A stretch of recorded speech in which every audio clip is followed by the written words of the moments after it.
Jésus dit, le Saint-Esprit, son rôle, c'est que le futur ne vous surprenne pas toujours.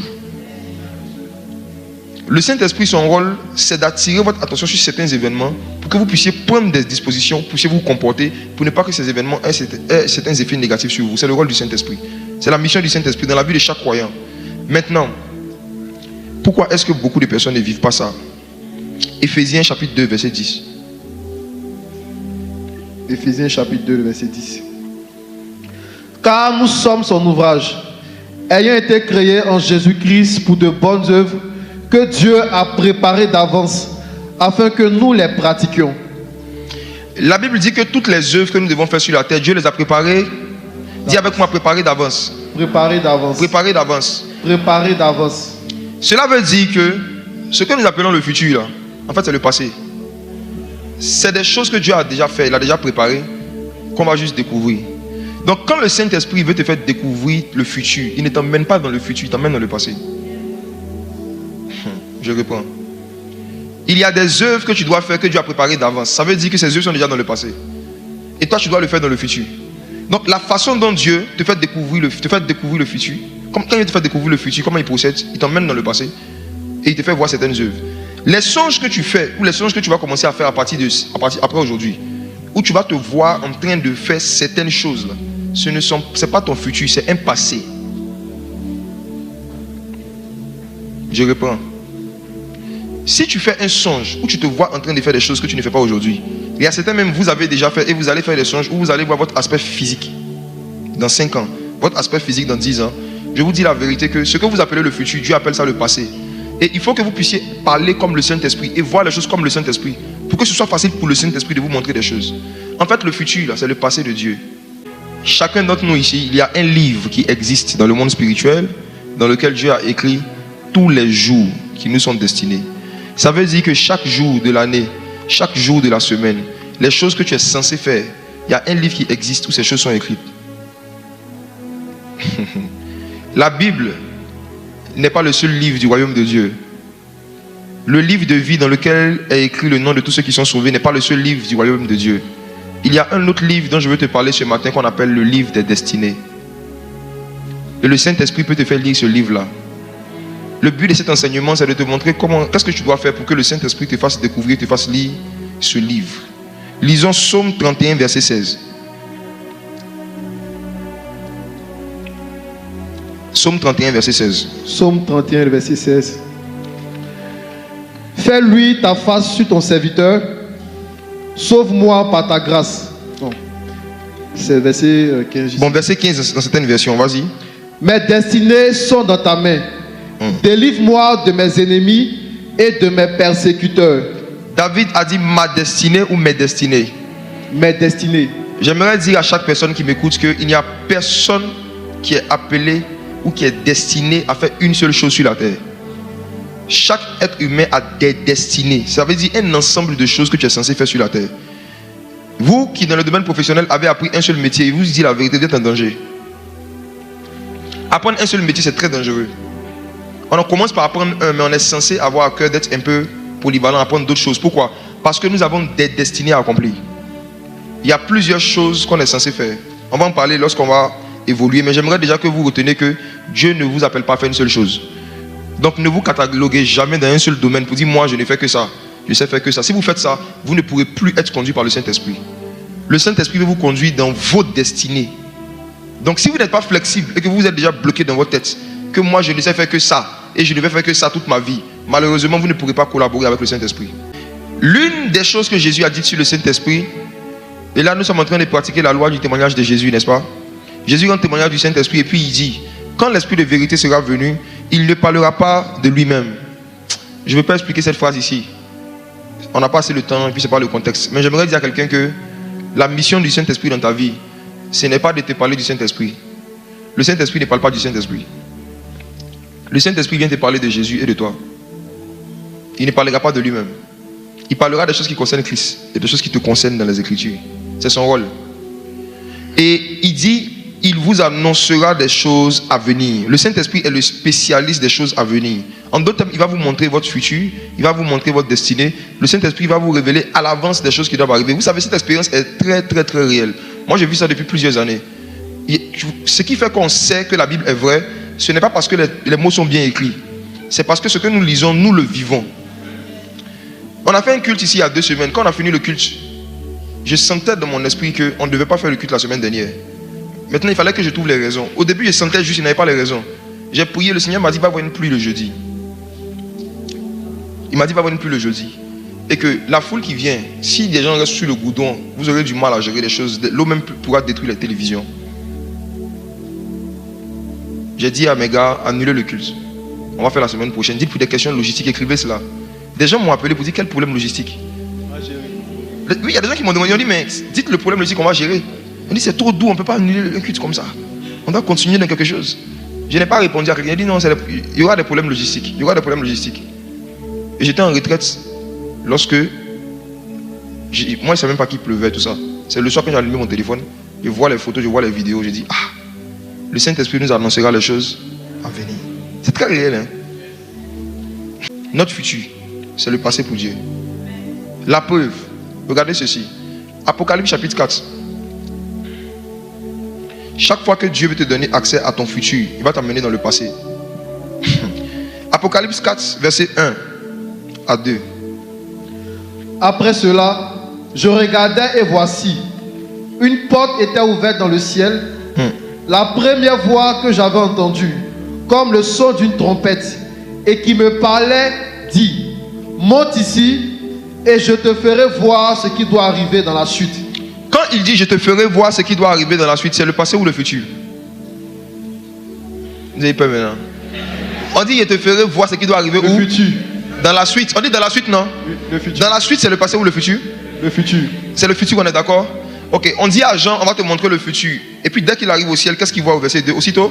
Aussitôt, je fus ravi en esprit, et voici, il y avait un trône dans le ciel, et sur ce trône, quelqu'un était assis.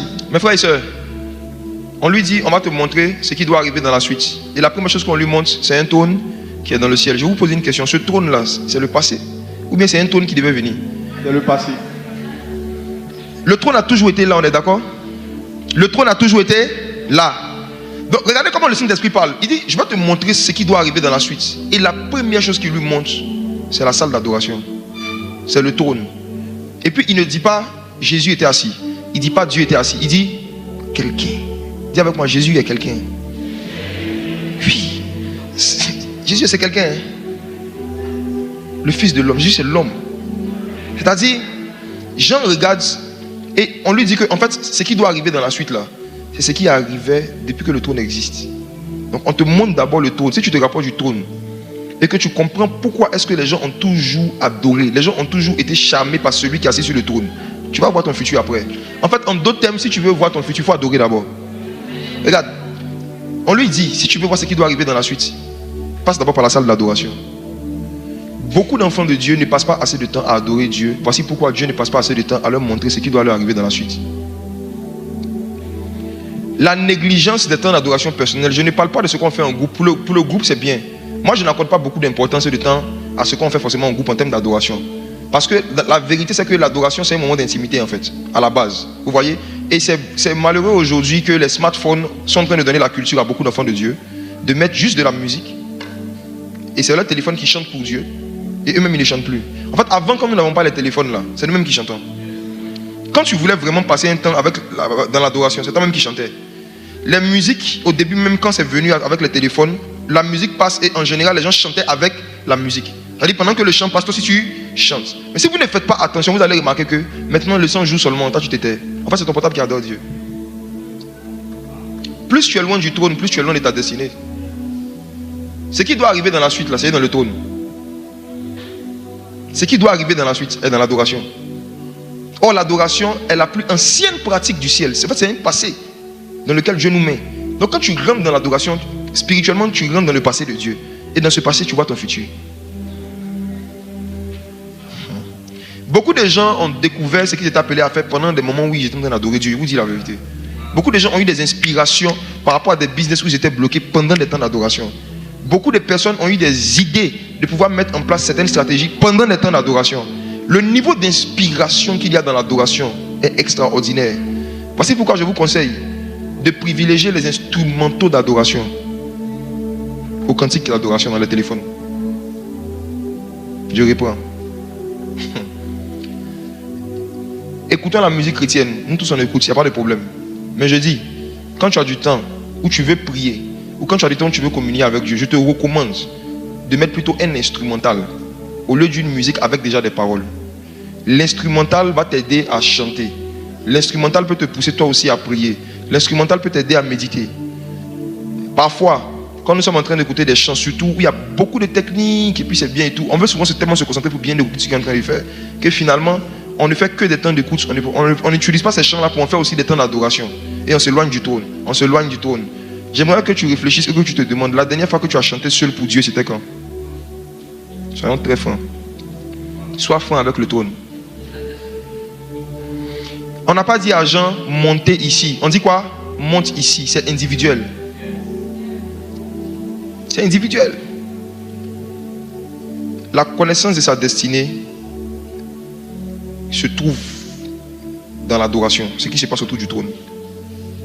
Maintenant, si tu dois expliquer à un enfant c'est quoi la destinée, si quelqu'un te demande la destinée c'est quoi, j'ai vraiment donné une définition terre à terre qui va aider tout le monde. Une définition facile qu'on doit expliquer même aux enfants. En méditant, je me suis dit que il faut même qu'on ait ce genre de conversation avec les enfants. Pour ne pas qu'ils pensent qu'ils vont à l'école pour avoir la moyenne. Pour ne pas qu'ils vont à l'école qu'ils aillent à l'école avec un état d'esprit dans lequel nous étions en fait quand on était plus jeune. C'est-à-dire aller juste pour avancer, aller juste pour passer en classe supérieure. Pourquoi on passe en classe supérieure? Pour avoir un diplôme. Pourquoi on doit avoir un diplôme? Pour avoir un travail. Pourquoi on doit avoir un travail? Il faut expliquer ça aux enfants, surtout quand ils commencent à vraiment grandir. La destinée, voici une définition terre à terre. C'est l'ensemble des besoins et des problèmes des gens que Dieu t'appelle à régler avant d'aller au paradis. C'est fini. C'est l'ensemble des besoins et des problèmes des gens. L'ensemble des besoins des gens, des problèmes des gens que Dieu t'appelle à régler avant d'aller au paradis. C'est tout. En fait, tu es né pour régler des problèmes. Tu n'es pas né pour avoir des problèmes. Tu es né pour répondre à des besoins. Tu n'es pas né pour avoir trop de besoins. Je vous assure, plus vous allez grandir spirituellement, vous allez vous rendre compte que vous n'avez pas beaucoup de besoins. Et vous aurez du mal même quand vous priez à demander à Dieu des choses pour vous. Je vous dis la vérité. Au fur et à mesure que tu deviens spirituel, tu te rends compte en fait que ton besoin le plus urgent, c'est l'onction. C'est la présence de Dieu. En dehors de ça, là, tu vois les autres choses comme des bonus. Si Dieu veut qu'il donne, qu'il ne donne pas.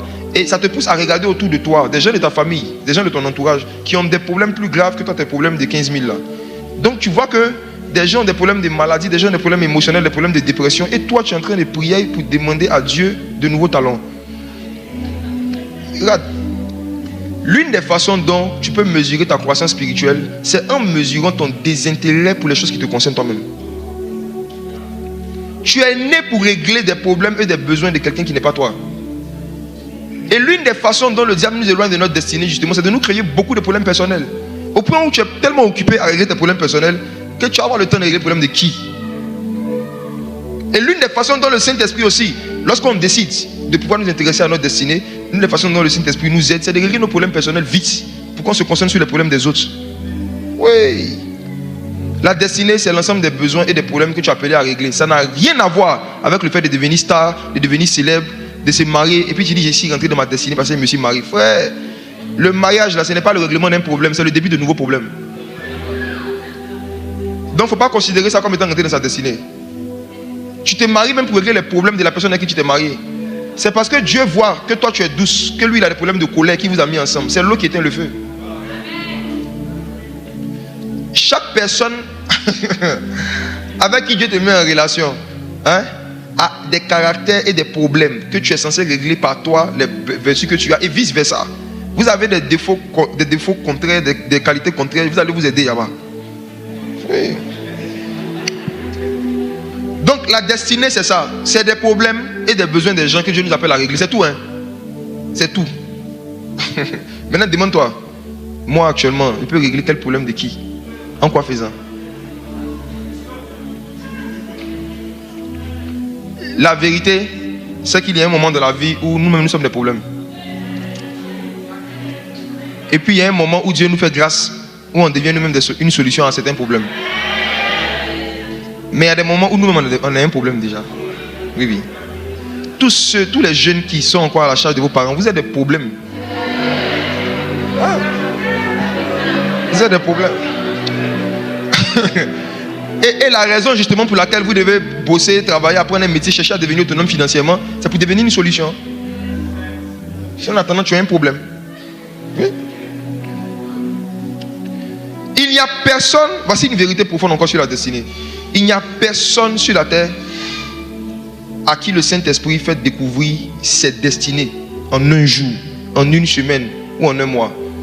Le Saint-Esprit ne révèle jamais à personne ses destinées. Je parle maintenant au pluriel comme David, qui dit, Seigneur, mes destinées sont entre tes mains.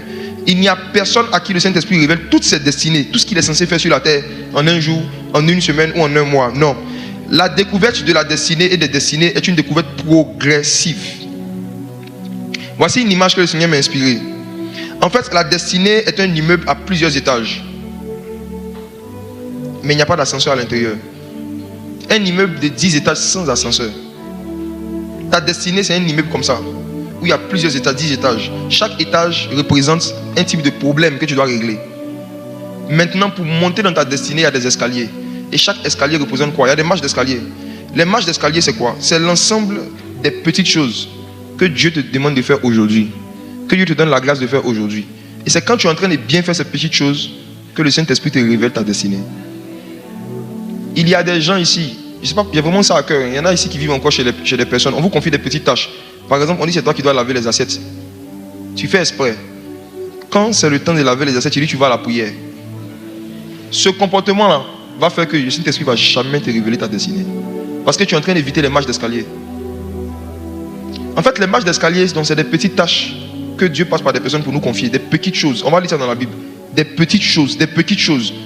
Des petites choses que Dieu passe par des gens pour nous confier. Il dit des petites tâches, des petites tâches, des petites tâches. Et quand on n'est pas fidèle dans ces petites tâches, qui va nous confier des grandes tâches?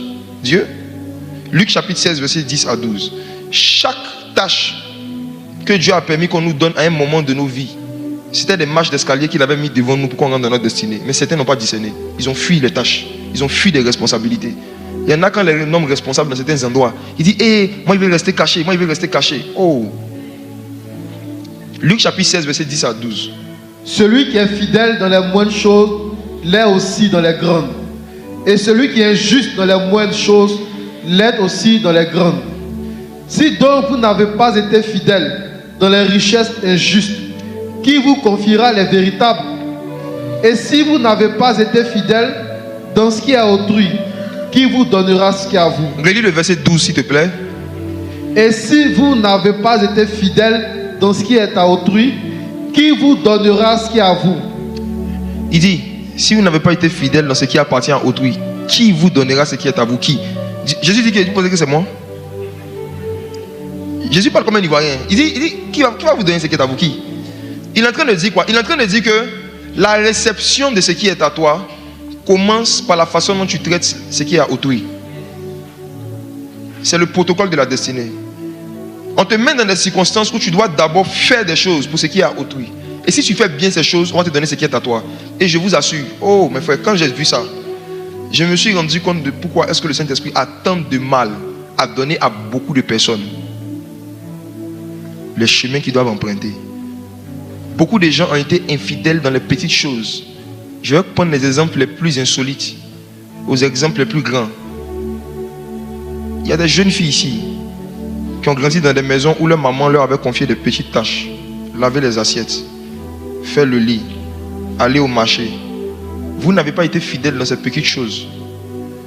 Aujourd'hui, vous n'êtes plus avec vos parents. Mais le Seigneur Jésus dit, si vous n'avez pas été fidèle dans ce qui est autrui, assiette qui appartenait à quelqu'un, foyer de quelqu'un, maison de quelqu'un, tu n'as pas été fidèle, qui va te donner ce qui est à toi? Ah.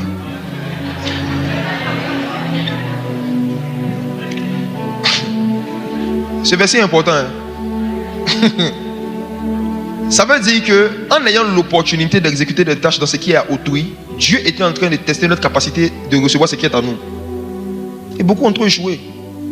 Et ne se sont jamais repentis. Il y a des personnes, on leur confiait de l'argent pour aller au marché. Elles augmentaient les prix des tomates, des oignons, ou bien lorsqu'il y avait des monnaies, elle cachait la monnaie. Tu n'as pas été fidèle dans une affaire de 5 000, de 10 000. Qui va te donner 10 millions? Qui? En fait, nous-mêmes, par notre négligence ou notre méchanceté avec les affaires d'autrui, on s'est disqualifié de la liste de ceux à qui le Saint-Esprit pouvait donner ce qui est à eux. S'il n'y a pas de repentance, je vous dis la vérité, il y aura un silence de Dieu dans ce domaine de la destinée. Et vous allez vivre errant et vagabond sur la terre comme Caïn. Caïn existait, mais il n'avait pas de destinée. Il se promenait, il construisait même. Caïn a construit une ville. Mais il était vagabond et errant sur la terre. Quand tu ne sais pas où tu vas aller partout. Quand tu ne sais pas ce que tu dois faire, tu vas tout faire. Et quand tu fais beaucoup de choses différentes qui n'ont rien à voir avec ce pourquoi tu as créé, tu t'épuises. Parce que tu vas prendre des fardeaux que Dieu ne t'a pas donnés. Or, Jésus a dit, mon fardeau est léger. L'une des façons de reconnaître des fardeaux que ce n'est pas Jésus qui nous a donné, c'est le poids que ça a sur nous. Quand c'est trop lourd pour toi, ça te fatigue, quand tu fais dépression, c'est la preuve que c'est un fardeau que toi-même tu allais soulever. La destinée commence d'abord par comment tu gères ce qui est à autrui. Voici pourquoi même dans le domaine du ministère, il n'y a personne à qui Jésus va donner son propre ministère qui sera bien stable, qui va porter beaucoup de fruits. Si cette personne-là n'a pas réussi le test dans s'occuper de ce qui est à quelqu'un d'autre, du ministère de quelqu'un d'autre. Je vous dis la vérité. Si Jésus t'appelle à ouvrir une église un jour, il va permettre que tu sois d'abord membre d'une église, qu'on te confie des tâches dans l'église et que tu sois fidèle dans ce qui est à autrui, dans le ministère d'autrui, dans l'église d'autrui. Parce qu'il dit, si tu n'es pas fidèle dans l'église d'autrui, tu vas te donner ce qui est à toi. Qui? C'est pas Jésus. C'est un protocole de la destinée que beaucoup ne connaissent même pas. Et parfois même quand les gens connaissent, les gens ne croient pas en ça. Et ils deviennent des prophètes. Suddenly. Moi je ne connaissais pas ce film là, je l'ai découvert avant-hier. J'ai regardé ça avant-hier. On a demandé au gars dans le premier, on lui a demandé comment il a reçu son don. Il dit suddenly. Il était là comme ça. On dit mais tu n'étais pas membre d'une église. Il dit non. On dit qui est ton père spirituel? Il dit c'est le Saint-Esprit. Ouais. Et puis on a vu comment il a fini. En fait c'est un film qui est tellement puissant, tellement profond, parce que ça résume en fait l'histoire vraie de beaucoup de ministères qui se sont levés comme ça, qui n'ont pas été fidèles à ce qu'il y a autrui. Et puis qui commencent du jour au lendemain, ils n'ont pas de généalogie. Jésus, on a fait exprès de nous dire qu'il était fils du charpentier. Même Jésus qui est Dieu, il n'a pas transgressé ce protocole, ce principe. Il est venu sur la terre, il a travaillé d'abord pour Joseph. Il était fils de Joseph, fils de charpentier. Pendant un certain nombre d'années. Et puis après, maintenant, on lui a donné ce qui est à lui. Mais toi, tu as eu ton diplôme. Tu n'as jamais fait même un stage de 3 mois. Tu dis que tu es CEO. Tu as ouvert ton propre business. Continue. Tu n'as jamais travaillé pour quelqu'un. Tu te lèves un matin, tu es entrepreneur. Tu vois que c'est du jeu. Entrepreneur, CEO. On a fait CEO Forum. Il y a beaucoup, on n'a pas vu là-bas. C'est bon, c'était une parenthèse. Mes frères et sœurs, ça demande beaucoup d'humilité que d'accepter de traiter ce qui n'est pas à nous comme si c'était à nous. Et c'est l'humilité qui précède la gloire. Cette humilité de traiter le travail d'autrui, la chose d'autrui, comme si c'était à toi, c'est ce qui va déterminer comment Dieu va te donner ce qui est à toi. Donc si tu reconnais que tu as fait ces erreurs-là dans le passé, aujourd'hui c'est un nouveau départ. Quand tu vas découvrir un domaine où tu es appelé à exercer, veille à poser des actions vis-à-vis de quelqu'un qui a déjà fait la chose avant toi, comme si c'était pour toi-même. Et je vais en parler après, c'est valable dans tous les secteurs d'activité. Quand tu sais que tu vas commencer à investir dans un business, trouve quelqu'un qui a fait ça avant toi. Et essaie de faire pour la personne quelque chose que tu aurais aimé qu'on fasse pour toi. Faites pour les autres ce que vous voulez qu'on fasse pour vous. Car c'est la loi et les prophètes. Ce sont les principes de la vie qui marchent dans tous les domaines de la vie. Voici. Quand on a lu Luc 16, versets 10 à 12, l'une des choses aussi qui est ressortie dedans, c'est que le Seigneur Jésus dit que si vous n'êtes pas fidèle dans les richesses injustes, en parlant des biens matériels, qui va vous donner les véritables, qui va vous donner ce qui est spirituel? La façon dont vous gérez l'argent, suivez bien maintenant ce que je vais dire. La façon dont vous gérez de l'argent qui ne vous appartient pas va déterminer pour beaucoup si le Saint-Esprit va vous parler de votre destinée ou pas. Beaucoup parmi vous, vous avez détruit vos destinées en utilisant sans autorisation de l'argent que des gens vous avaient confié, sans leur demander la permission. Par exemple, une de tes connaissances te dit, ah, j'ai 100 000 francs, je veux que tu gardes pour moi, tiens, j'aurai besoin de ça dans 6 mois. Ou si un jour j'ai besoin, je vais te dire. Tu prends l'argent de la personne, tu gardes, et un jour toi tu as une urgence. Et tu regardes les 100 000 francs, une fois tu te dis, oh, après tu vas remettre. Prends 10 000. Prends 10 000, après tu vas remettre. Tu décides de prendre l'argent que la personne t'a donné pour garder et l'utiliser sans l'informer. Ok. Après tu ne remets pas. Deuxième faute. Et parfois quand la personne vient réclamer, tu racontes des histoires que même le Père, voilà pourquoi, auquel il n'a jamais pensé. Tu inventes des histoires. Vous tous qui avez eu l'habitude d'avoir ce comportement, qui avez fait ça, est-ce que vous êtes déjà vraiment repenti pour ça? Est-ce que vous êtes déjà vraiment repenti? À l'école, l'argent de tontine, l'argent de cotisation familiale, l'argent même souvent des églises, des départements. Les meilleurs voleurs sont à l'église, ils ne sont pas en prison. Je vous dis la vérité. Hein. Jésus a fait exprès de nous montrer qui était le ministère de l'apôtre Judas. Un voleur ouin qui a tellement... Il voulait Dieu. Ce n'est pas le petit voleur. Hein. Lui, il voulait le Messie. Dieu manifesté en chair. Il vole Jésus puis le regarde en face. Et puis, quelqu'un encore vient donner de l'argent à Jésus. Judas regarde Jésus puis dit, Seigneur, on aurait pu vendre ce parfum. Donner aux pauvres. Le pauvre vient parler, c'était lui-même en fait. Parce que la Bible dit que Judas ne disait pas ça parce qu'il s'inquiétait des pauvres, mais parce qu'il était voleur. Dans les églises, ça vole fort. Oui. Les respos. Les trésors. Souvent, il y en a qui se servent et qui disent je vais remettre après. C'est du vol. Si tu n'es pas fidèle dans les richesses injustes, c'est-à-dire que dans le matériel, le Saint-Esprit ne peut pas te donner des richesses spirituelles. Connaître sa destinée, c'est une richesse spirituelle. Dans les entreprises, là, on n'en parle pas. Combien de chrétiens se sont retrouvés dans des cas de détournement d'argent? Combien de chrétiens se sont retrouvés dans des cas... Je travaillais quelque part, quand je venais d'arriver, il y avait un gars chaque matin, exo éclat, sur haut-parleur. Les gens qui mettent la musique fort dans les bureaux là. Mais je vais vous montrer que eux là, ils sont dans le worship. Et ils vivent sur la montagne de Sion. Vous n'êtes pas la même chose. C'est lui qui gardait la caisse des commerciaux à l'époque. Quand je suis devenu son responsable, ils avaient l'habitude de jouer à un jeu où ils disent je veux un, comment on appelle ça même? Prospection. C'est ça non? Ils vendent clientèle. Très bien. Transport 5 000. Transport 3 000. Ils vendent clientèle 4 000. Un moment, j'ai senti de mon esprit que c'était un petit Judas. Donc j'ai institué quelque chose. J'ai dit dorénavant, chaque personne qui va voir un prospect ou un client, qu'il me donne le nom et le numéro du client. Je vais l'appeler pour le saluer. Ils ont commencé à me donner le nom de leurs amis du quartier. Là le numéro.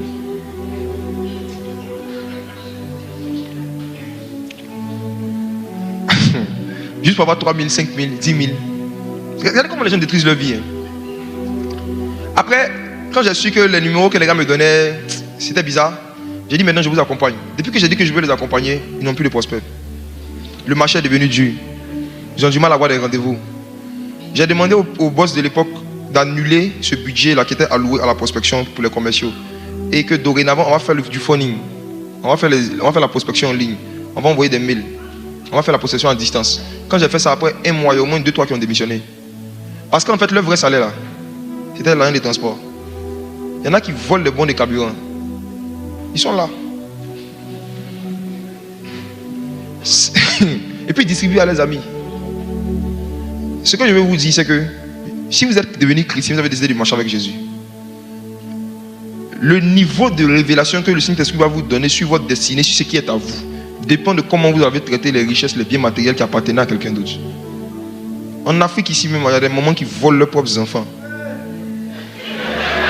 Une victime vient de s'exprimer.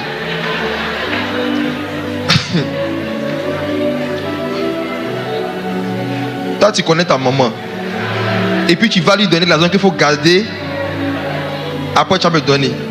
Maintenant, quand tu vas réclamer ton argent, elle te dit tout ce que j'ai fait pour toi depuis que tu es petit. Si toi, tu dois me rembourser, tu peux me rembourser.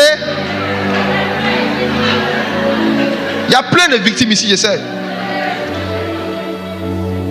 Mais ces parents qui ont l'habitude de jouer, c'est les parents qui ont eu l'habitude de faire ça. Regardez leur vie aujourd'hui. Regardez leur vie. Vous n'allez jamais voir des parents prospères faire ce genre de choses. C'est toujours dans les familles pauvres. Et c'est pour ça que ces gens restent pauvres. Ce sont des malédictions en fait. C'est du vol. Tu penses ce qu'il y a à autrui. Tu confies ce qu'il y a à autrui sans son consentement. C'est du vol. Même si c'est ton enfant, c'est du vol, maman. Il y a des moments ici qui doivent rembourser les enfants. C'est du vol. À partir du moment où c'est à autrui, ce n'est pas à toi. Même si c'est ton arrière-petit-fils, tu dois lui demander sa permission. Tu ne peux pas prendre ça comme ça, confisquer au nom de ce que tu as fait pour lui quand il était petit. Si vous êtes infidèle dans les richesses injustes, qui va vous donner ce qui est à vous? C'est parce que Moïse était sérieux dans la direction des brebis de Jéthro à Madian que Dieu lui a donné la direction des brebis d'Israël en Égypte. Je rembobine. C'est parce que Moïse a été sérieux dans la façon de diriger les brebis de Jéthro qui appartenaient à quelqu'un d'autre quand il était à Madian, que Dieu lui a donné ses propres brebis qui étaient des hommes, les enfants d'Israël qui devaient diriger en Égypte. Dieu ne fait rentrer dans la destinée que les personnes qui ont bien traité la destinée des autres. C'est parce que Élisée a été fidèle dans la direction des bœufs de son père Shaphat que le Saint-Esprit lui a confié la direction des prophètes d'Israël. En fait, il y a une histoire dans la Bible, je ne sais pas si beaucoup la connaissent, c'est que Élie, lorsqu'il devait partir, Dieu devait choisir lui-même quelqu'un à qui il allait donner l'onction. Et Dieu a dit à Élie de donner à Élisée. Et lorsque Élie allait trouver Élisée, Élisée n'était pas un prédicateur, Élisée n'était pas en prière, Élisée était au travail. Élisée était en train de surveiller des paires de bœufs. Donc la Bible dit qu'il était avec la 12e paire de bœufs. Ça veut dire qu'il y avait 24 bœufs qui étaient sous sa direction. De la même manière dont Dieu est entouré de 24 vieillards, Élisée était entouré de 24 bœufs. Il était à fond dans la vie professionnelle et il faisait un travail manuel difficile, diriger des bœufs. Mais parce qu'il a été sérieux là-bas, la Bible dit que Élie est parti le voir. Et pendant qu'il était en train de travailler, Élie a pris son manteau et Élie a jeté sur Élisée pendant qu'il travaillait. J'aimerais dire à quelqu'un ici qu'il y a un manteau que tu cherches, ça n'est pas à l'église, c'est au travail. Il y a des onctions qu'on reçoit lorsqu'on est en train de bien faire le travail que notre boss nous a confié. Il y a des dons spirituels que tu reçois quand tu es en train de bien faire les petits documents, les petites tâches qu'on t'a confiées. Toi, tu viens au travail, heure de travail de 8h à 17h. Tu es sur Facebook et Instagram de 8h à 11h. Tu fais seulement de travailler de 11h à midi. Tu manges de midi à 14h. C'est parce que Élisée était sérieux dans le travail des bœufs physiques que Dieu lui a confié les bœufs spirituels. Parce que dans la Bible, les serviteurs de Dieu sont appelés des bœufs. Il est devenu le chef et le dirigeant des serviteurs d'Israël parce qu'il s'est bien comporté avec les bœufs de son père. Si vous n'êtes pas fidèle dans ce qui est autrui, qui vous confiera ce qui est à vous? Vous tous qui avez la grâce actuellement de travailler, c'est le travail que vous faites là, c'est une marche d'escalier déjà que le Saint-Esprit a mis devant vous pour que vous puissiez rentrer dans votre destinée. Faites ça bien d'abord. Faites ça bien. Ne cherchez pas à demander au Saint-Esprit de vous donner des songes, des visions et des prophéties sur ce que vous devez faire dans le futur quand vous ne faites pas bien les choses qu'on vous a confiées dans le présent. Vous qui avez l'habitude d'être en retard, que ce soit au travail, que ce soit à l'église, je vous dis la vérité, vous serez en retard dans tous les domaines de vos vies. Continuez. Oui. Si vous continuez à venir en retard au travail, vous serez en retard spirituellement, financièrement, en retard par rapport au mariage, en retard dans tout. Ouais. C'est vous-même qui attirez le retard dans vos vies, par votre négligence. Juste parce que tu veux dormir 1 heure de plus, parce que tu veux dormir 30 minutes de plus, tu es en train de t'éloigner de ta destinée de 1 an de plus. Quand quelqu'un meurt, il dort, non? Quand quelqu'un meurt, il dort. Quand quelqu'un meurt, on met un drap sur lui. On le met dans un lit, non? Maintenant, est-ce que les morts, on leur confie les tâches? Tu ne peux pas te comporter comme un mort, c'est-à-dire dormir comme un cadavre et demander au Saint-Esprit de te révéler ta destinée. Il y a des gens qui dorment comme si c'était en concurrence avec les gens Ivocèbes. Comment tu peux dormir 9 heures de temps par jour? Comment tu peux dormir 9 heures, 10 heures de temps par jour? Tu sais que tu as beaucoup de choses à faire. Tu sais que tu es en retard dans beaucoup de domaines de ta vie. Mais c'est toujours toi, le soleil s'élève avant toi. Le soleil même te lève, il est tonné. Il y en a ici là, quand le soleil s'élève là, le soleil sort sur les fonds, les rayons sortent sur les fonds. Et puis malgré ça, ils dorment. Il dit que le soleil même, le soleil veut t'aider.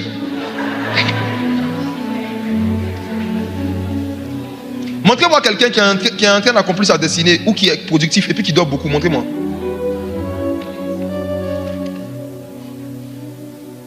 Le temps que tu consacres au sommeil est un indicateur fort du type de cœur que tu as. Si vous n'êtes pas fidèle dans ce qui est à autrui, qui va vous confier ce qui est à vous? Il y a des gens qui sont toujours à l'heure au travail et toujours en retard à l'église. Et ils n'ont aucun respect pour Dieu. Il y a des gens qui ne sont jamais en retard au travail et toujours en retard à l'église. Vous savez pourquoi? Parce qu'à l'église, on ne les paye pas. Écoutez-moi. Avez-vous déjà remarqué, mes frères et sœurs, que lorsque vous devez voyager, quand vous devez quitter un pays pour aller dans un autre, on vous demande de venir combien de temps avant l'heure du décollage? 2 heures. La majorité d'entre nous, surtout ceux qui doivent voyager pour la première fois. Ceux qui doivent prendre l'avion pour la première fois. On dit le vol est à 18h. Il faut venir à 16h ou bien à 15h. Ils viennent à quelle heure? Midi. Pourquoi?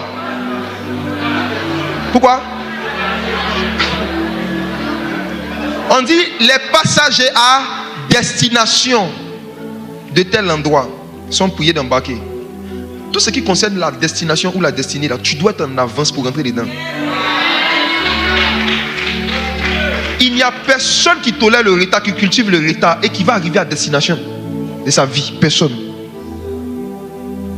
Personne. Personne. Personne. Chaque habitude de l'homme est une invocation d'un esprit. C'est vous-même qui avez invoqué les esprits de retard sur vos vies. Ce n'est pas vos parents du village. Oui. Vous allez voir que quand un homme a quelque chose qu'il respecte, qu'il considère, dans lequel il veut vraiment rentrer, il prend ses dispositions. Il se débrouille. Mais comme on a banalisé la présence de Dieu, le culte et les choses de Dieu, dans beaucoup d'endroits, les gens ont développé la culture d'héritage. Je parlais avec quelqu'un qui m'expliquait que dans son église, le culte, officiellement, c'est de 8h à 11h sur papier. Voilà. Mais dans la pratique, là, en général, s'ils ont fini tôt, c'est 13h, 14h. Je demande pourquoi. Elle dit, mais parce que les gens ne viennent pas vite. Les gens viennent toujours vers 9h, 10h. Donc quand c'est comme ça, le groupe musical aussi, ils vont attendre. Le pasteur aussi vient vers 10h30, 11h. C'est-à-dire, même dans les programmes chrétiens, vous n'avez pas remarqué que quand on dit un programme commence à 18h30, les gens dans leur tête se disent, on va venir vers 19h, on va venir vers 20h. Ça a bien commencé. Même par la grâce de Dieu, moi ça fait plus de 2 ans, je suis en train de rééduquer les chrétiens. Quand on dit veiller, ça commence à 21h. Amuse-toi, viens à 20h30, tu vas voir un truc. Même culte de semaine. Il y a quelqu'un qui me disait qu'elle a parlé à son patron, elle dit pardon, chaque jeudi, elle doit finir à 16h. Qu'est-ce qu'il veut, il n'a qu'à mettre 16h supplémentaires à samedi. Elle dit, passez, il y a un coin là. Tu as un culte commence à 18h30, tu t'es amusé, tu es arrivé à 18h, c'est Goudon va te dégoûter. Le fait qu'on a donné le modèle, le caractère de commencer à l'heure, faire les choses à l'heure, ça a aidé beaucoup de personnes, vrai ou pas? Ça a changé le comportement et les habitudes de beaucoup de personnes. Il faut que toi aussi, à ton niveau individuellement, là, tu ne te conformes pas au style d'héritage de ta famille, de tes collègues. Ce n'est pas parce que tu travailles dans une entreprise où tout le monde vient après que tu vas faire pareil. Tu es le sel de la terre. Tu n'es pas adjoint de l'entreprise. Tu ne dois pas laisser les gens te pourrir facilement comme ça. Eux, ils viennent après 8 heures. C'est le problème, tu es différent. Tu ne viens pas à l'heure à cause du boss, tu viens à cause de Dieu et de toi-même pour garder une bonne culture, une bonne habitude. Tu ne sais pas où Dieu va t'envoyer demain. Peut-être que Dieu va te faire rentrer dans une organisation internationale où là-bas, même 2 minutes de retard, là, on te pénalise. Mais tu as déjà pris l'habitude dans ton petit stage pendant des mois de venir toujours 1 heure en retard, 1 heure en retard. Le retard dans ton corps. Si le Saint-Esprit s'amuse à te mettre dans une organisation internationale, tu as gardé son nom. Si vous n'êtes pas fidèle dans les petites choses, qui va vous donner les grandes choses? Si malgré que tu vois que tu as des négligences et des indisciplines dans ta vie professionnelle, tu vis des formes de promotion, ça veut dire que ce que tu es en train de vivre, ce n'est pas ce que Dieu voulait te donner. Dieu t'aurait donné beaucoup plus si tu étais plus discipliné. Il t'aurait donné beaucoup plus si tu étais plus sérieux. La destinée. Comment le Saint-Esprit aide ses amis à rentrer dans leur destinée? Ecclésiaste 1, verset 9. Il y a 2 choses que le Saint-Esprit fait pour nous aider à comprendre, à connaître, à découvrir notre destinée et puis à faire notre destinée. 2 choses. La première chose est dans Ecclésiaste 1, verset 9. Pour ceux qui notent, numéro 1, si vous mettez comment le Saint-Esprit aide ses amis à découvrir leur destinée, première chose, le Saint-Esprit nous donne la révélation de notre futur par l'explication de notre passé. Le Saint-Esprit nous donne la révélation de notre futur par l'explication de notre passé. Chaque fait marquant de ton passé est un livre dans lequel est écrit une partie de ta destinée. Quand il disait que dans ton livre sont écrits tous les jours qui m'étaient destinés, le livre en question et ces livres-là, c'est le passé.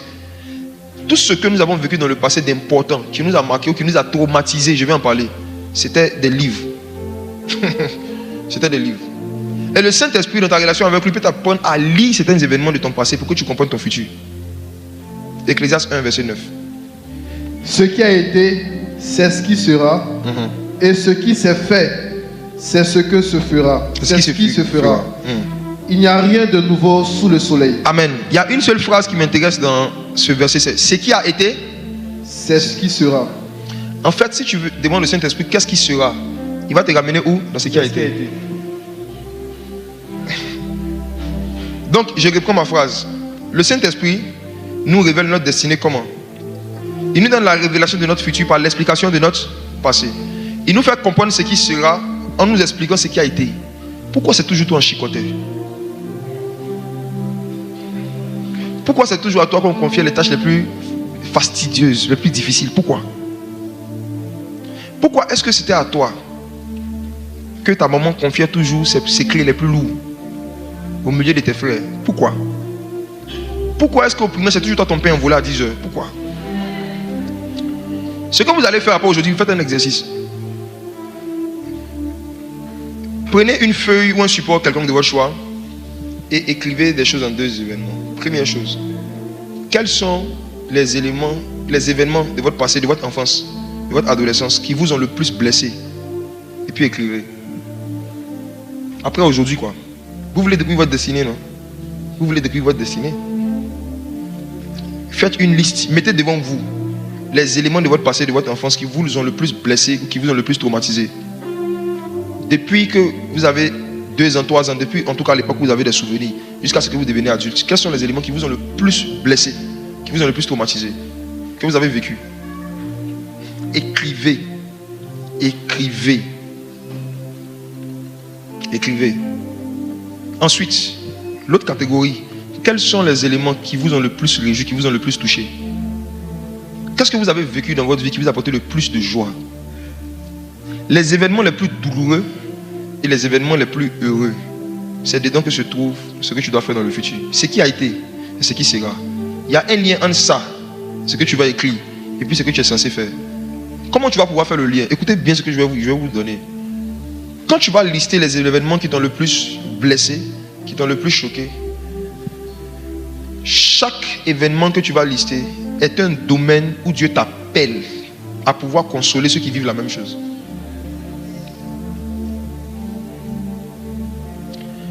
Les choses qui t'ont le plus blessé, qui t'ont le plus attristé dans ton passé, dans ta famille, dans les choses que tu as vécues, ce sont les domaines où dans le futur, tu dois toi le plus aider les gens. C'est quoi la destinée? La destinée, c'est régler les problèmes des gens. Quels sont les types de problèmes que tu as appelé à régler? Les problèmes que tu as vécus, qui ne t'ont pas tué.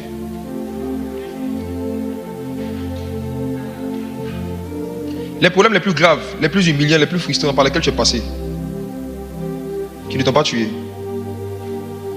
C'est ce que Dieu t'appelle à régler. Donc il y a plusieurs parmi vous là. Il y a des problèmes que vous êtes en train de vivre actuellement parce que Dieu vous appelle à les régler dans le futur. Jésus est venu sur la terre et l'un des aspects de sa vie qu'on ne voit pas, c'est de 12 à 30 ans, n'est-ce pas? Mais dans Ésaïe 53 nous dit que quand le Messie va venir, il sera un homme de souffrance habitué à la douleur.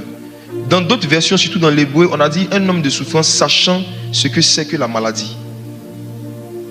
Donc ce qu'on ne voit pas, c'est que Jésus, avant de venir se tenir devant les malades, devant les gens qui souffraient, pour leur dire qu'il est venu les consoler, lui-même il a souffert. Il connaissait la souffrance. La preuve, il a grandi à Nazareth. Il vous a dit que Nazareth était quoi? D'Israël, à propos d'Israël, à propos d'Israël. Il y a un niveau de souffrance que Jésus a connu et qui a fait qu'il comprenait ceux qui souffraient. Vous savez, je prends un exemple.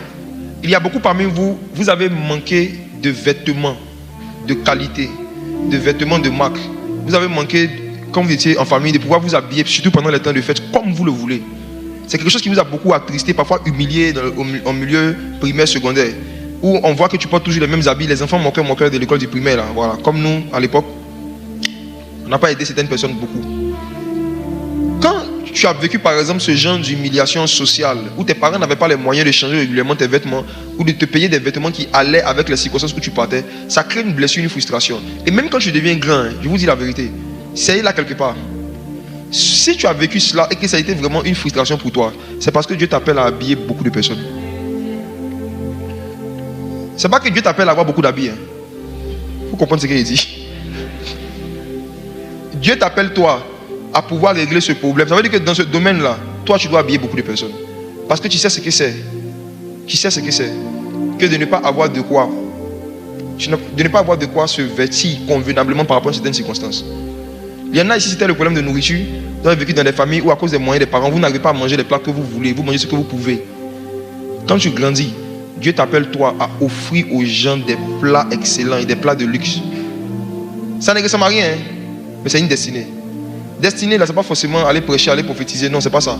Je dis, les problèmes et les besoins des gens dans un domaine, quand Dieu te donne la capacité et le désir de pouvoir solutionner ces besoins, c'est ta destinée qui est là. Et si vous voulez découvrir les différents domaines où vous devez aider les gens, regardez les domaines où vous avez le plus souffert dans votre vie. Si vous avez déjà souffert, pour ceux qui ont souffert, je sais qu'ici il y a des Salomon, fils de David, fils du roi, qui sont nés dans la royauté, grandis dans la royauté, qui ont été milliardaires.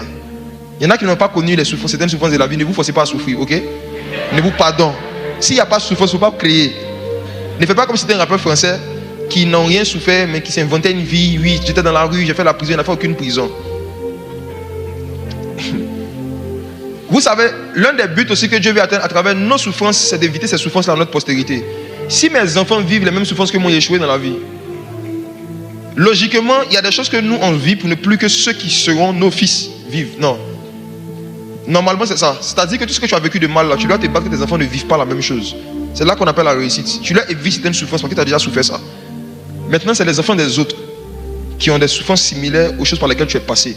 Tu dois faire des choses dans ce domaine-là pour les aider ou pour éviter leurs souffrances. Toi, tu as souffert parce qu'il n'y avait personne pour t'aider. Moi, j'ai connu, je sais ce que c'est que d'arriver en fin d'année. On dit KMS, école. On doit venir fête de l'école. Et tu n'as pas de nouveaux habits pour la fête. Tu demandes habits de fête là, on te donne, mais c'est qu'on t'a donné. Quand tu as mis, tu portes. Tu sais quand se moquer de toi. Mais tu as fait comment? Tu essaies de faire comprendre ça. Tu dis le vieux, ça là. Je sais que tu as perdu ton mais ça là, c'est pas bon. Ils vont se moquer de moi. Chaque domaine où tu as le plus souffert, Dieu t'appelle toi à pouvoir aider les gens dans le domaine. Donc assieds-toi, écris. Il y en a ici, vous allez écrire des pages. Il y en a qui ont souffert dans tous les domaines. C'est que Dieu veut vous rendre riche pour aider les gens dans tous ces domaines-là. Hein? Voilà, Dieu va vous donner assez de moyens pour aider les gens dans tous les domaines. Mais la destinée, je vous assure, c'est quelque chose de... Ça semble compliqué, mais c'est simple, c'est très simple. Ne vous attendez pas forcément à des grands songes, des prophéties, des visions. Ce qui a été là, c'est ce qui sera. Il vous donne la connaissance de votre futur en vous donnant la compréhension de votre passé. Pourquoi j'ai vécu ça? Pourquoi je suis passé par ça? Le Saint-Esprit va te faire comprendre. Et pour chaque événement, demandez au Saint-Esprit, Seigneur, pourquoi on m'a fait ça? Pourquoi on me battait comme ça? Pourquoi on s'acharnait sur moi comme ça? Demande au Saint-Esprit, il va te répondre. Tu n'as jamais demandé au Saint-Esprit pourquoi est-ce que tes parents t'ont traité comme ils t'ont traité. Tu te contentes juste de te plaindre d'eux. Les plaintes ne vont pas annuler le passé. Mais la compréhension de ce qui s'est passé va t'aider à comprendre le présent, le futur aussi. Oui, il faut demander au Saint-Esprit pourquoi on a manqué de ça. Pourquoi les autres avaient un papa, nous on n'avait pas de papa. Pourquoi les autres partaient en vacances, ça fait de partir en vacances. Oh! Moi, un de mes rêves quand j'étais petit, c'était de pouvoir déménager au moins un jour. On n'a jamais déménagé. J'ai dit que on est né là. C'est là-bas on a grandi. C'est là-bas on était en train de... J'ai dit qu'on était là. Hein? On était là. Un de mes rêves, il dit que tu es là, tu vois tes amis du quartier. Tu viens taper chez tes amis, allons jouer au foot. Il dit, ah mais non, on déménage. Hein? Il dit, ah bon, il dit oui, on va au Beverly Hills. Le Saint-Esprit dit, il y a certains inconforts et certaines frustrations que tu dois vivre dans ta chair pour que tu puisses être mieux placé pour comprendre ceux qui vivent ça. Pour ne pas que tes dons soient juste des dons, mais que ce soit vraiment un cœur que tu partages avec les gens. Oui. Pour toi, c'est dans quel domaine? Asseyez-vous, écrivez les choses qui vous ont le plus dérangé dans votre vie, qui vous ont le plus frustré. Faites le point et demandez pour chaque chose au Saint-Esprit. Ça, pourquoi? Pourquoi ça? Pourquoi tu as laissé ça? Pourquoi tu as permis ça? Il y en a qui ont été violés. Moi, je connais pas une, pas deux. Je connais plusieurs sœurs en Christ qui ont été violées par leur père biologique quand ils étaient enfants. J'en connais plusieurs. Et qui aujourd'hui sont guéris. Le Seigneur les a guéris de cette blessure. Ils sont là, ils servent Dieu. Si elle ne vous dit pas, vous n'allez pas savoir. Il y a plusieurs qui sont ici. Un enfant, ce n'est plus un problème pour elle aujourd'hui, c'est un élément de leur passé. Maintenant, est-ce que si toi tu avais vécu cela, tu allais pouvoir accepter et comprendre ce que c'est Dieu qui a laissé faire? Ce n'est pas lui qui a fait. Mais Dieu n'a pas empêché. Dieu a laissé faire. Et pourquoi c'est tombé sur toi? Pourquoi c'est toi qui as vécu cela? Pourquoi pas ta voisine? Pourquoi pas une autre fille? Pourquoi toi? À cause de ta destinée. Ce n'est pas tout le monde qui peut aider une fille violée à être restaurée. Mais si toi tu es passé par là, tu peux aider. En fait, chaque blessure est un manteau. Je suis en train d'écrire mon dernier livre qui va sortir en juillet pendant la conférence. Utiliser ces blessures pour grandir dans l'onction. C'est pourquoi le pasteur principal d'une église ne sera jamais habilité à pouvoir aider tous ceux qui viennent vers lui. Il y a des gens dans le corps de Christ, dans l'église, qui ont vécu certains problèmes que le pasteur n'a jamais vécu. Le pasteur n'a jamais violé. C'est facile pour lui de dire, il faut pardonner, pardonner, c'est facile.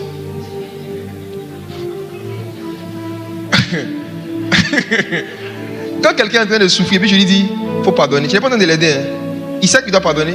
Bible, il a la Bible aussi, 66 livres, lui second. Il sait. Ce n'est pas le fait de lui dire ce que lui il doit faire qui va l'aider. C'est le fait de lui dire ce que Dieu va faire pour lui. Sinon, il sait qu'il doit pardonner.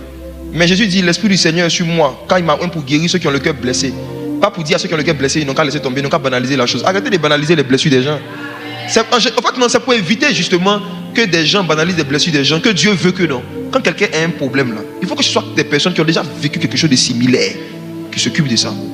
Sinon, ceux qui n'ont jamais eu un problème, il y en a ici qui n'ont jamais monté dans le Baka. Il y en a ici, ils ont eu la grâce. Moi, j'ai connu une sœur comme ça. Quand on était en train de lutter avec le bûche et le 22 à Djamé, on est en train de causer comme ça, on lui dit on doit rentrer à la maison. Il dit mais pourquoi vous êtes pressé? Il dit il doit aller attendre le bûche. Elle dit attendre le bûche. J'ai dit oui. Elle dit mais oui, quand tu vas, tu attends, il va venir. Il dit non, quand tu vas, tu ne sais pas à quelle heure il vient. C'est comme l'enlèvement de l'église. Personne ne sait le jour ni l'heure. Tu dois être vigilant. Et puis quand il vient encore, il peut être rempli. La vie est un combat. Tu dois te battre pour rentrer dans le bus. Il y en a qui n'ont pas connu ça. Il y en a ici qui n'ont jamais lutté bus. Il y a des souffrances de la vie que vous ne connaissez pas. Vous ne connaissez pas.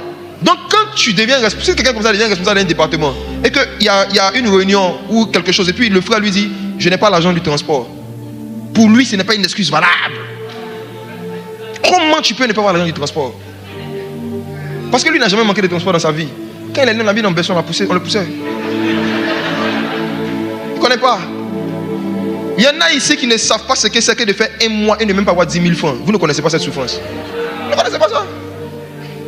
Quand vous dites que je suis en galère, c'est parce que vous n'avez que 500 000.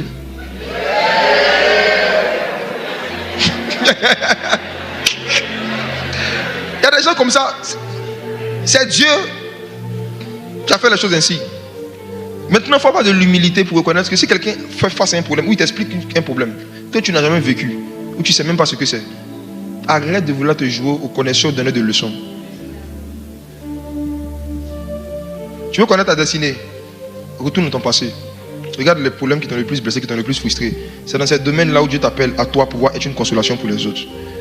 La deuxième et la dernière chose, le Saint-Esprit nous révèle notre destinée aussi en nous donnant des tuteurs et des administrateurs dans les domaines où il nous appelle à exceller. Le Saint-Esprit te fait découvrir ta destinée en te faisant découvrir ton père spirituel, tes tuteurs et tes administrateurs. Galates 4, verset 1. Je vais plus parler des tuteurs et des administrateurs. Galates 4, verset 1, lisons. Je vais terminer avec. Galates 4, verset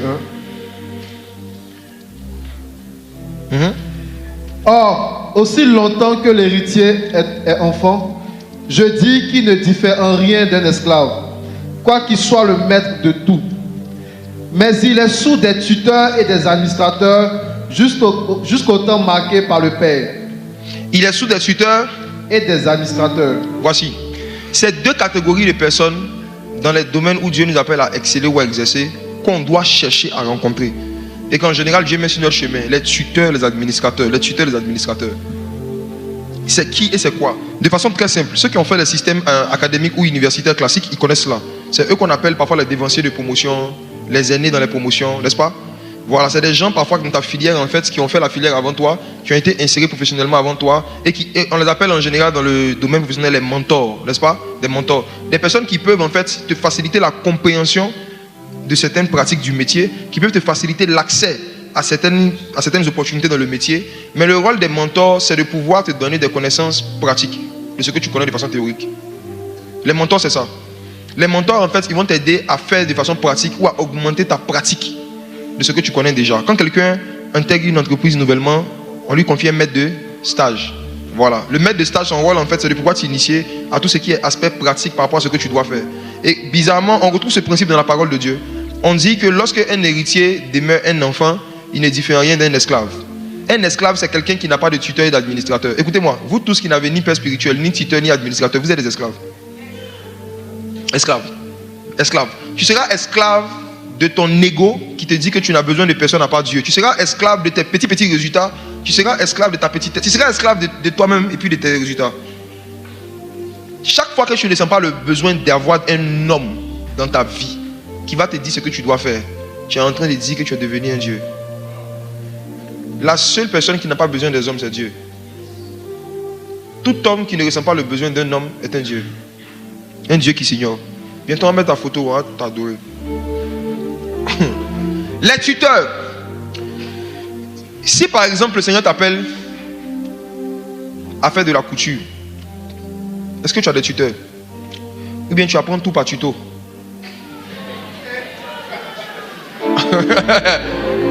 Ah Seigneur.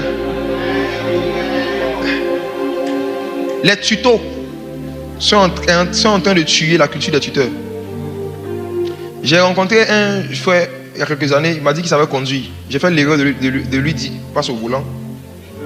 Et puis, j'ai dit, au fur et à mesure qu'on avançait, je sentais que mon entrée au paradis n'était pas loin. Petit là, il ne conduisait pas, il se déplaçait. Un moment, je lui ai fait arrêter la voiture. Je dis, je veux qu'on ait une conversation.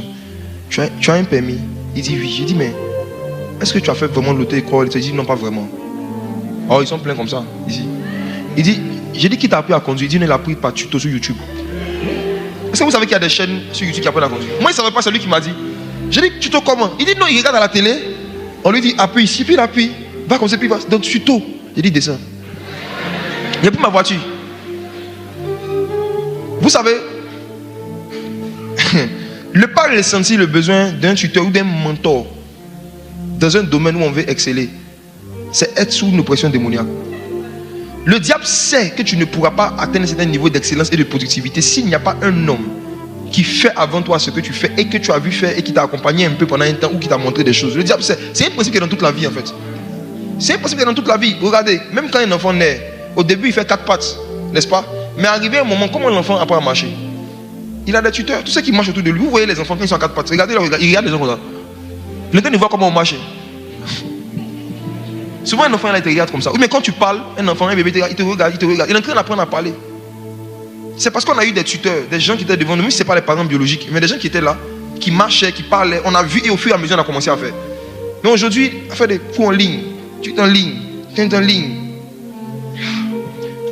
Ayez vraiment cherché des tuteurs, cherchez des mentors dans les domaines où vous voulez exceller. Deuxième chose, je vais vite. Les administrateurs, c'est quoi? J'ai dit que les mentors ou bien les tuteurs, ils vont t'apprendre des choses pratiques. Les administrateurs, ils vont t'apprendre l'organisation, l'administration.